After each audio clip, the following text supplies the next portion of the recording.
Do you think you have to train hardcore to get jacked? Wrong. In fact, in this video, I will be telling you how I made more gains by training like a loser and not training like a hardcore alpha lifter. So let's get started. First, we need to understand what does training like a loser even mean. So in my opinion, training like a loser basically comes down to two main factors. That is not doing the hardcore exercises and not taking all of your sets to all out failure. So what are hardcore exercises even in the first place? Exercises like deadlifts, free weight barbell squats, overhead presses, bent over barbell rows. These exercises are the traditional hardcore exercises. Now, why are these exercises hardcore? That's because these exercises usually use a lot of weight because they're usually free weight compound movements. They're super fun to do. There's no complicated equipment required. It gets your adrenaline pumping in your blood, and these exercises usually lack stability. Now, don't get me wrong, these type of exercises do actually give your target muscle a pretty good stimulus, but the main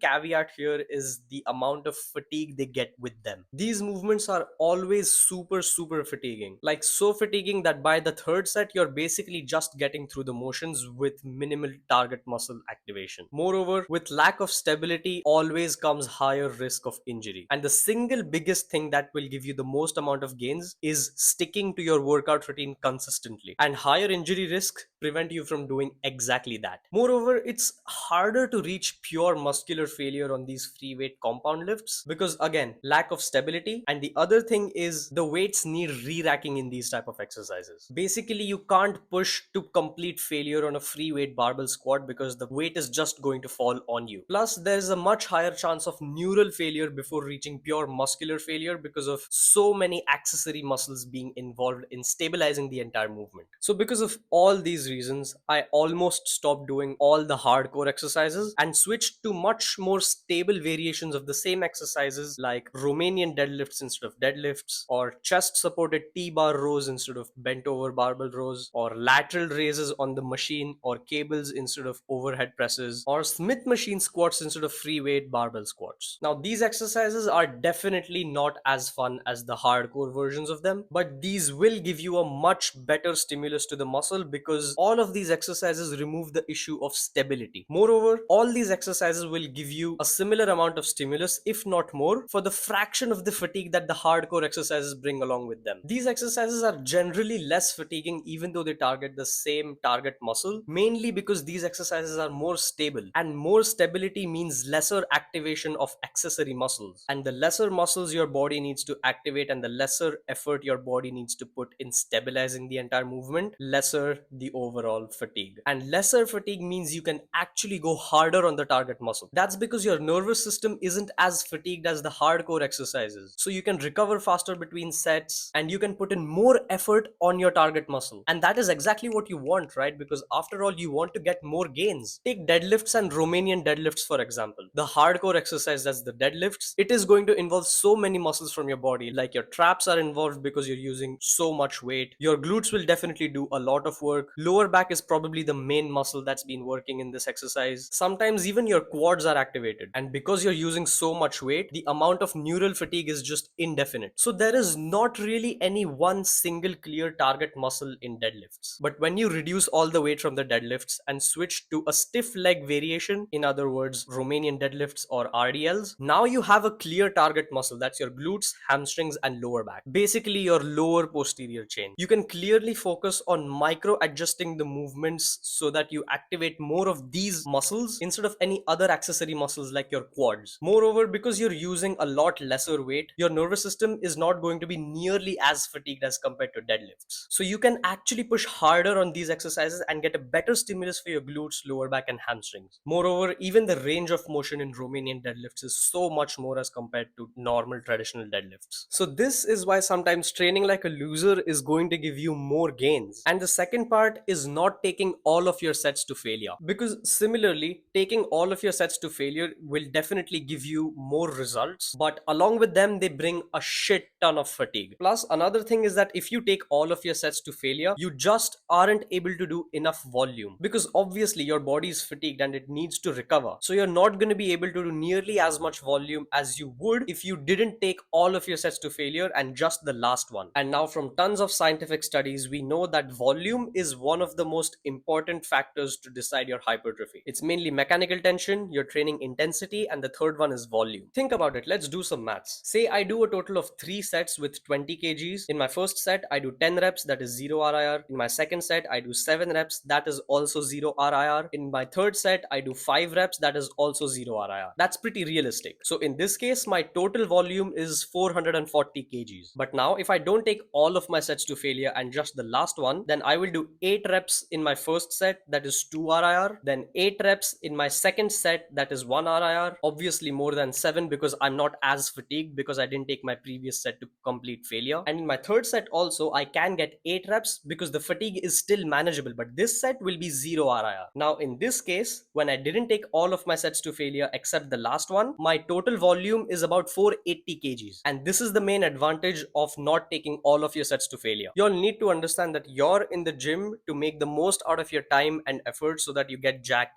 as fast as possible, right? You're not in the gym just to have fun and feel all alpha and masculine. I mean, if you are in the gym just to have fun, then sure, just go do whatever you like. Who am I to tell you? By all means, just keep training hardcore. But if you want to see real results, you're going to have to do some things that you don't really want to do voluntarily. Like me personally, I love taking all of my sets to failure. I in fact trained like that for 2 straight years. I absolutely love how it makes me feel. But again, it's not about what I feel. It's not about what I want to feel. It's about, am I getting more gains or not? Because if you'll ask me, my goal is to get as jacked as possible, even though that means if I'll have to sacrifice on some of my fun. Hope you understand what I'm telling you right now. Alright guys, so if you want to learn how to lose fat effectively and you're serious about your fat loss, then I've actually made a complete 11-step fat loss guide that will teach you everything that there is you need to know about fat loss, from counting calories to what type of foods you should eat to how many calories you should eat to how many calories you should reduce per week, everything with an inbuilt personalized progress tracker. The link for that guide will be the first link in the description box below. Do give it a shot. And that was it for this video. Hope you enjoyed it and found it helpful. Share it with a friend who you think needs to hear this. Like, comment, subscribe, and let me know what my next video topic should be, and I will see you in the next one.